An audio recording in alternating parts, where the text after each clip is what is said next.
अच्छा करते हैं, जो हर पल देश के लिए अपनी जान देने के लिए तैयार रहते हैं। 1948 से लेकर अब तक, जब से पाकिस्तानी रेडर्स ने कश्मीर पे हमला किया, तब से लेकर अब तक हमारे देश की अखंडता की रक्षा करने में उनका बड़ा योगदान है। हमारी आजादी अहिंसा के आंदोलन से हासिल हुई, लेकिन जैसे मैंने कहा, उसको कायम रखने के लिए हमारी सेना का बहुत बड़ा योगदान है। अध्यक्ष महोदय, कल मैं सदन में बैठी हुई सबके भाषण सुन रही थी। आदरणीय रक्षा मंत्री महोदय ने बोला, सत्ता पक्ष के कई मंत्रियों ने बोला। 1 घंटे का रक्षा मंत्री जी का लंबा भाषण था। सुनते सुनते एक बात मुझे बहुत खटक रही थी। उसके बाद जब दूसरे भाषण भी सुने आपके सत्ता पक्ष के, तब भी ये बात बार बार मेरे मन में आ रही थी कि सारी बातें कर ली, ऑपरेशन सिंदूर की बात कर ली, आतंकवाद की बात कर ली, देश की रक्षा की बात कर ली, इतिहास का पाठ भी पढ़ा दिया, लेकिन एक बात छूट गई। उस दिन 22 अप्रैल 2025 को जब 26 देशवासियों को अपने परिवार के सदस्यों के सामने खुलेआम मारा गया, तो ये हमला कैसे हुआ, क्यों हुआ?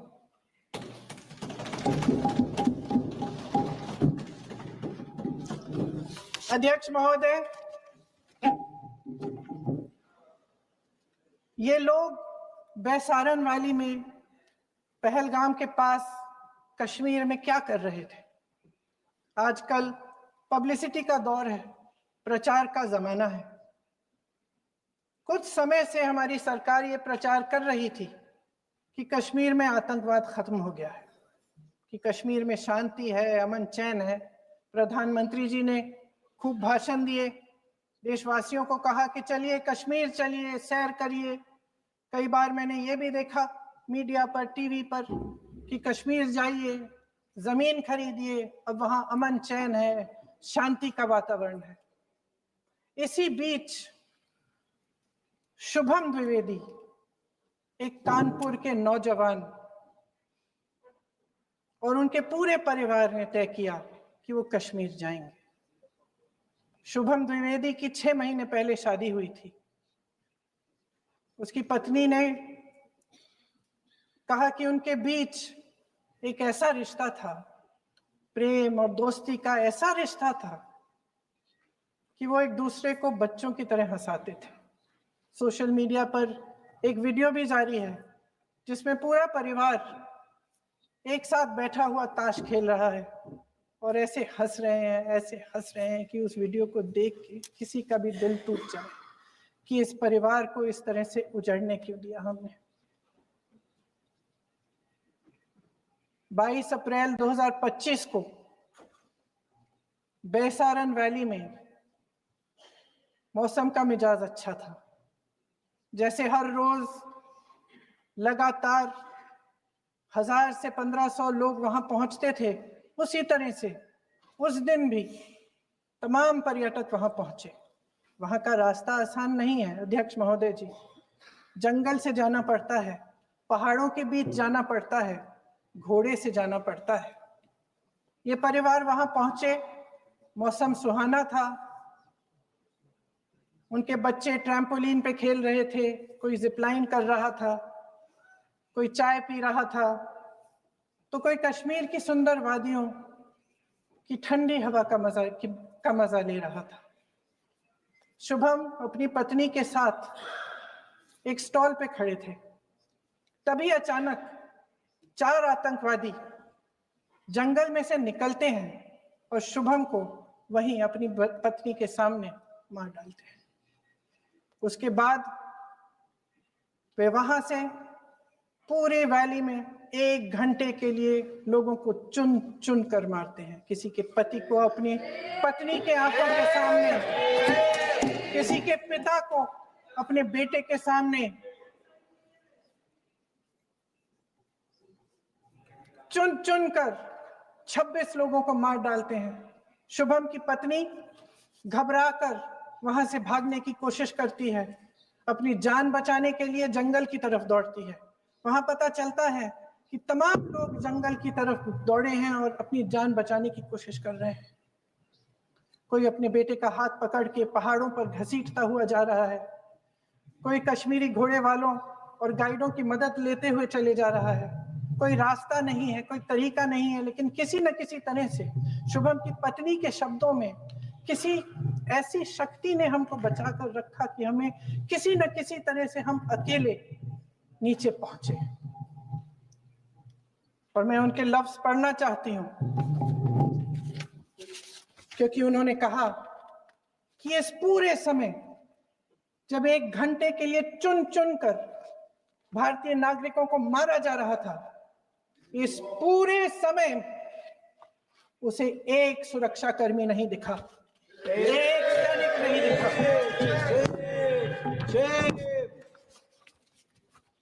शुभम की पत्नी ने कहा, कोट, मैंने अपनी दुनिया को खत्म होते हुए देखा। अपनी आंखों के सामने एक सिक्योरिटी गार्ड नहीं था। मैं ये कह सकती हूं कि देश ने, सरकार ने हमें वहां पे अनाथ छोड़ दिया था। सिक्योरिटी क्यों नहीं थी वहां? वहां पे एक सैनिक क्यों नहीं दिखा? क्या सरकार को मालूम नहीं था कि यहां रोज 1000 से 1500 पर्यटक जाते हैं? क्या सरकार को मालूम नहीं था कि यहाँ के पहुंचने के लिए जंगल के रास्ते से जाना पड़ता है? अगर कुछ हो जाएगा तो लोग वहां से निकल नहीं पाएंगे। एक चिकित्सा का इंतजाम नहीं था, फर्स्ट एड का इंतजाम नहीं था, कोई इंतजाम नहीं था, ना सुरक्षा का ना फर्स्ट एड का। इन लोगों को भगवान भरोसे छोड़ दिया गया। ये लोग वहां पे इस सरकार के भरोसे गए और इस सरकार ने उन्हें भगवान भरोसे छोड़ दिया।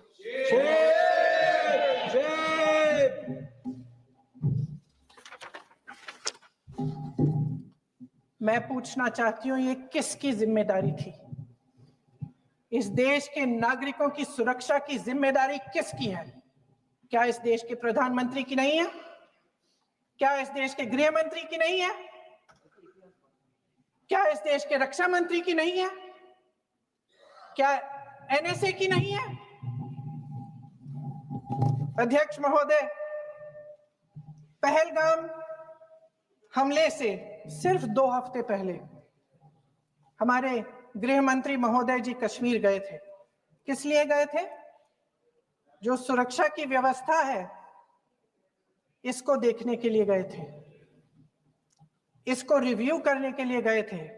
और उन्होंने वहां कहा कि आतंकवाद पर विजय प्राप्त हुई है। ये 2 हफ्ते पहले है। 3 महीने बाद जेएनके के गवर्नर साहब एक आम इंटरव्यू में ऐसे ही चलते चलते कह देते हैं कि हाँ, बैसारन वैली में बहुत लापरवाही हुई और इसके लिए मैं जिम्मेदारी लेता हूं।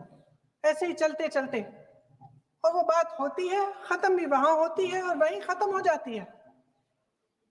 उनसे जिम्मेदारी ली भी नहीं जाती, कोई सवाल नहीं उठाता, कोई जवाब नहीं देता। अध्यक्ष महोदय, उस हमले की जिम्मेदारी एक आतंकवादी गुट जिसका नाम टीआरएफ है थोड़े दिनों बाद लेती है। कौन है ये टीआरएफ? 2019 में ये गुट बना।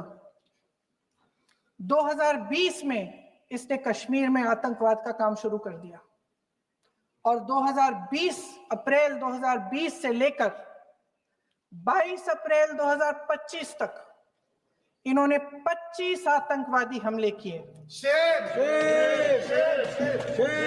गृह मंत्री महोदय ने जब यूपीए सरकार के समय के आतंकवादी हमले गिने तो लगभग 25 गिनवाए थे अभी अपने भाषण में। इस गुट ने कश्मीर में 25 हमले 2020 और 2025 के अंदर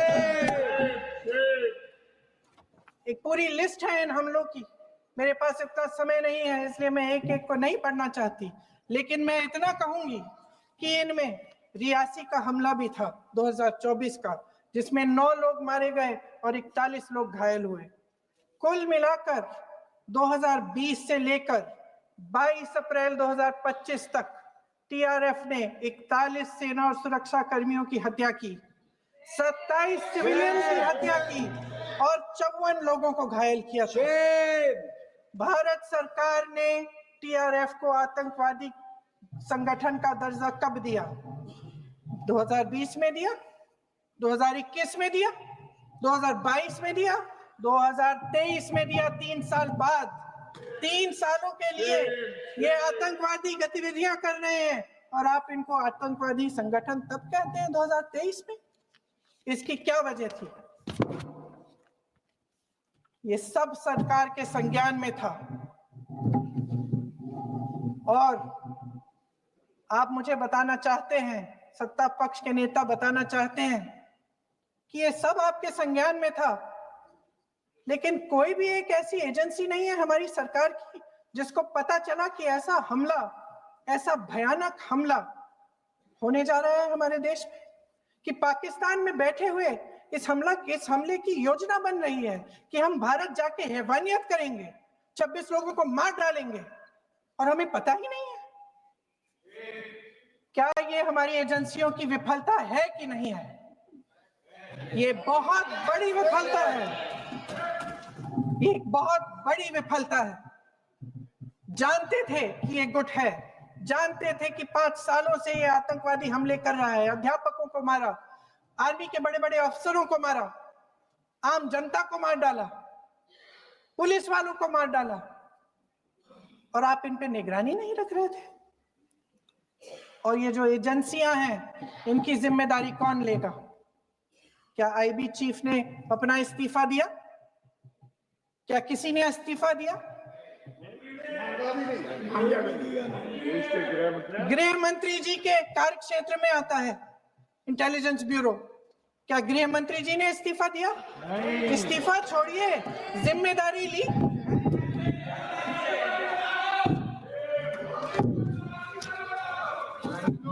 साहब देखिए, इतिहास की बात आप करिए, मैं वर्तमान की बात करना चाहती हूँ। आपको तो एक बहाना चाहिए, आपको तो एक बहाना चाहिए। पूरे परिवार का नाम गिनवा देते हैं। अरे अपनी जिम्मेदारी खुद लीजिए। 11 सालों के लिए तो सत्ता में आप हैं। नेहरू को छोड़ लीजिए। कल माननीय गौरव गोगोई जी ने अपने भाषण में पूछा गृह मंत्री जी से, क्या आपकी जिम्मेदारी नहीं थी? मैं देख रही थी। राजनाथ जी, रक्षा मंत्री जी यूं यूं अपना सर हिला रहे थे, कुछ बोले नहीं। अंदर से महसूस हुआ होगा कि यहाँ कुछ जिम्मेदारी थी, लेकिन माननीय गृह मंत्री महोदय जी हंस रहे थे, वे हंस रहे थे।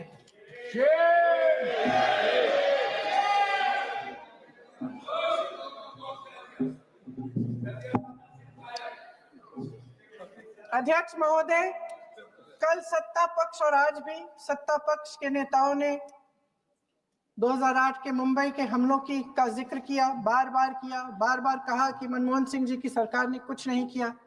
ये तो जानकारी होगी ना कि उसी समय जब वो आतंकवादी हमला चल रहा था, तभी उन आतंकवादियों को मार डाला था, एक बचा था और उसको भी फांसी दे दी थी 2012 में। महाराष्ट्र के मुख्यमंत्री ने इस्तीफा दिया। देश के गृह मंत्री ने जिम्मेदारी लेकर इस्तीफा दिया। एक जवाबदेही थी पब्लिक के प्रति, एक जवाबदेही थी इस देश की जनता के प्रति, इस देश की धरती के प्रति।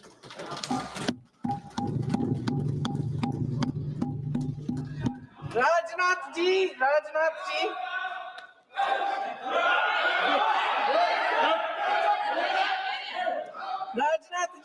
तो पुलवामा, उरी और पठानकोट के समय गृह मंत्री रहे थे। आज वे रक्षा मंत्री हैं और हमारे गृह मंत्री महोदय श्री अमित शाह जी के नाक के नीचे पूरा मणिपुर जल गया, दिल्ली में दंगे हुए, पहलगाम में हमला हुआ और आज भी वे उसी पद पर बैठे हैं। क्यों? अध्यक्ष महोदय, बमबारी से अखबारों के हेडलाइन बनते हैं, मगर कहानी सुरक्षा में की चूक में भी है। आज देश खोखले भाषण नहीं सुनना चाहता, देश जवाब चाहता है, तसल्ली चाहता है कि सच उससे छिपाया नहीं जाएगा। देश जानना चाहता है कि उस दिन अप्रैल 22, 2025 को क्या हुआ और क्यों हुआ। आप तो खुद अपनी पीठ थपथपाने में लगे रहते हैं। सेना, देश, संसद से सच छुपाते हैं।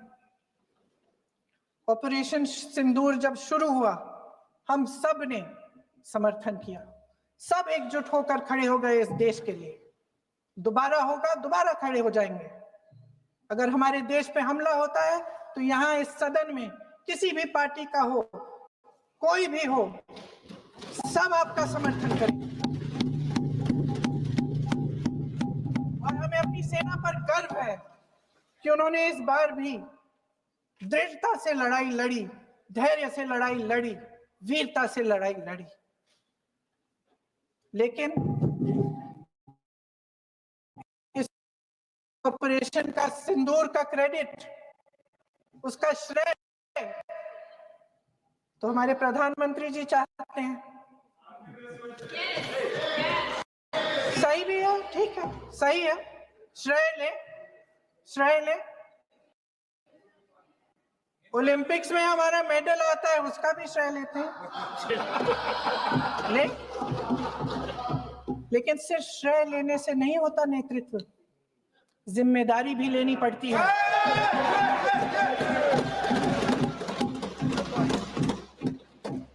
देश के इतिहास में ये पहली बार हुआ, देश के इतिहास में ये पहली बार हुआ कि जंग होते होते ही रुक गई है जी।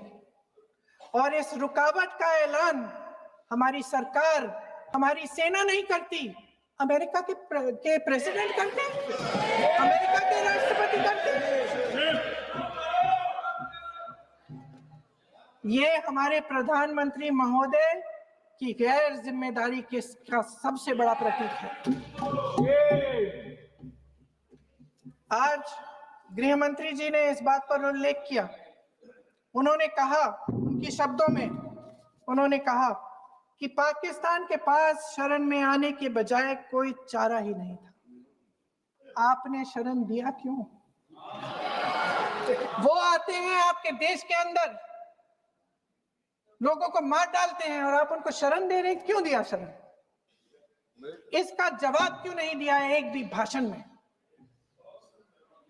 जैसे ये बात उठी, शरण की बात की, हमारे गृह मंत्री जी ने इतिहास में चले गए।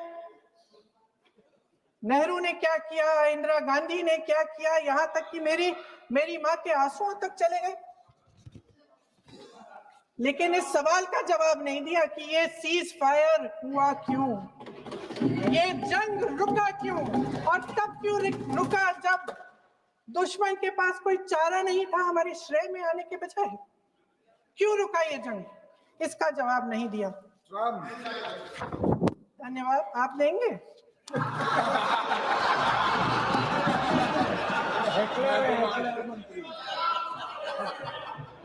देना भाई, देना। आपको टाइम मिलेगा तो, टाइम नहीं मिलेगा आपको शायद। वैसे महोदय, मेरी माँ की आंसू की बात किए, मैं इसका जवाब देना चाहती हूँ। मेरी माँ के आंसू तब गिरे जब उनके पति को आतंकवादियों ने शहीद किया। जब वे मात्र 44 साल की थी। और आज अगर मैं इस सदन में खड़ी हूं और उन 26 लोगों की बात कर रही हूं, मैं इसलिए कर रही हूं क्योंकि मैं उनका दर्द जानती हूं, महसूस करती हूं।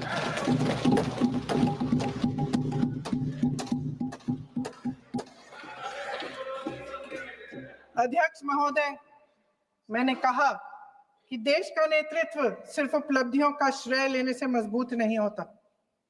सफलता और विफलता दोनों की जिम्मेदारी लेने से बुलंद होता है। ये सोने का ताज नहीं है, कांटों का ताज है।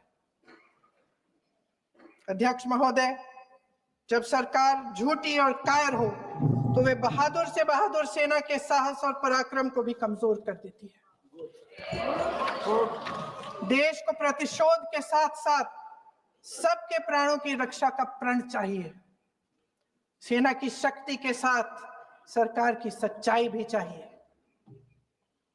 महान देशभक्त शहीद इंदिरा गांधी जी, जिन्होंने सफल कूटनीति के बल पर अमेरिका के राष्ट्रपति निक्सन का मुकाबला करके पाकिस्तान का विभाजन करवाया, बांग्लादेश बनाया, 1 लाख पाकिस्तानी सैनिकों को आत्मसमर्पण करने पर मजबूर किया, उन्होंने कभी इसका श्रेय लेने की कोशिश नहीं की। ऑपरेशन सिंदूर का मकसद अगर पाकिस्तान को सबक सिखाना था तो शायद ये मकसद अभी अधूरा है, क्योंकि हमारी कूटनीति विफल रही है। इसका प्रमाण यही है कि ऑपरेशन सिंदूर के बाद एक पाकिस्तानी जनरल, जिसके हाथ खून से रंगे थे, अमेरिका के राष्ट्रपति के साथ बैठकर लंच खा रहे थे। अगर ऑपरेशन सिंदूर का मकसद आतंकवाद को खत्म करने का था तो पाकिस्तान को संयुक्त राष्ट्र के आतंकवाद विरोधी समिति का अध्यक्ष चुने जाने से इस मकसद को धक्का लगा है। इसकी जिम्मेदारी कौन लेगा? क्या हमारे प्रधानमंत्री लेंगे? क्या उनमें ये हिम्मत है? नहीं है। अगर इस ऑपरेशन के दौरान हमारे जहाजों का नुकसान नहीं हुआ तो सदन में इसे साफ साफ कहने से क्या डर है? क्यों नहीं कहा है?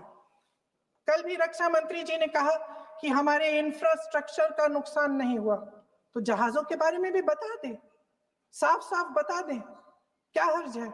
सच्चाई तो है।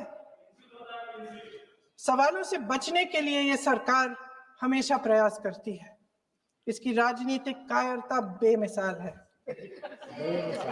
देशवासियों के प्रति जवाबदेही का एहसास ही नहीं है। सच्चाई ये है कि इनके दिल में जनता के लिए कोई जगह नहीं है। सब राजनीति है, सब पीआर है, सब प्रचार है, सब पब्लिसिटी है।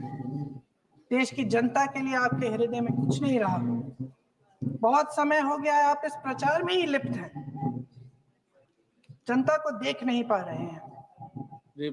जो पहलगाम में हुआ, खत्म करती हूँ, जो पहलगाम में हुआ उससे हर एक देशवासी के दिल पे चोट पहुंची है। हिमांशी नारवाल की गुहार ने हम सबको शर्मिंदा किया है। इसीलिए मैं आज यहां खड़े हुए एक आखिरी बात करना चाहती हूँ।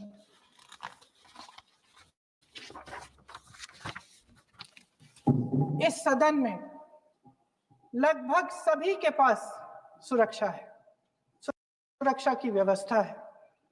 हम जहां भी जाते हैं हमारे साथ सुरक्षा कर्मी आते हैं। आपको भी मिल जाएगी, आप मंत्री बन जाएंगे, आपको भी मिल जाएगी।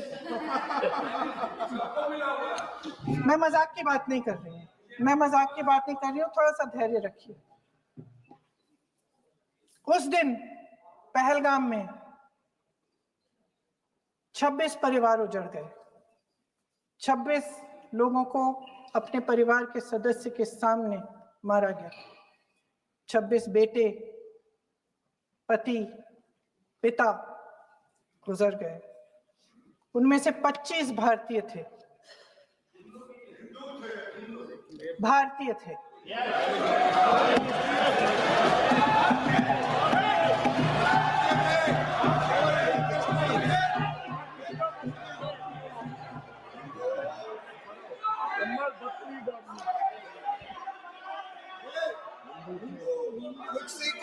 जितने भी लोग बैसारन वैली में थे और जो 25 भारतीय मारे गए, उनके लिए कोई सुरक्षा नहीं थी, कोई सुरक्षा नहीं थी।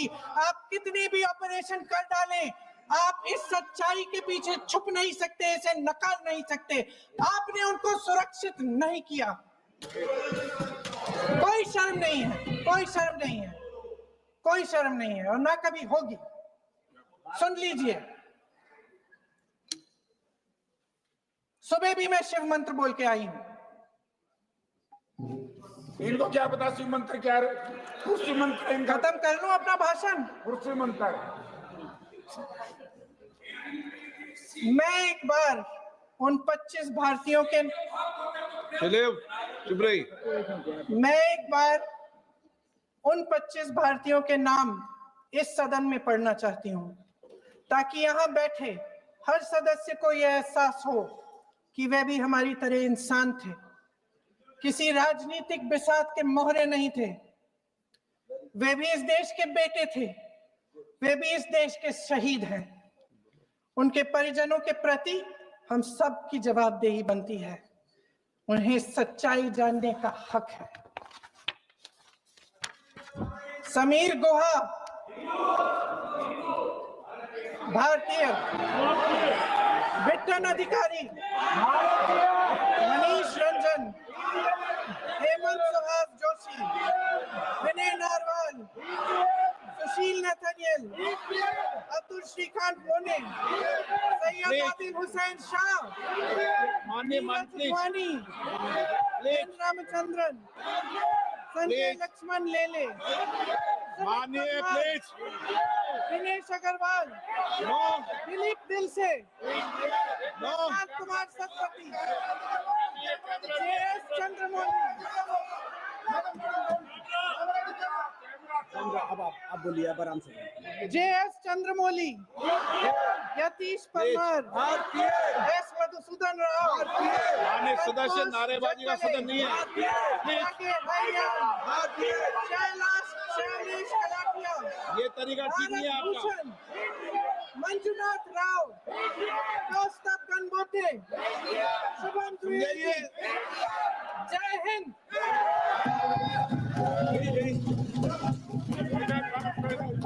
डॉक्टर श्रीकांत शिंदे। धन्यवाद सभापति महोदय कि आपने मुझे इस महत्वपूर्ण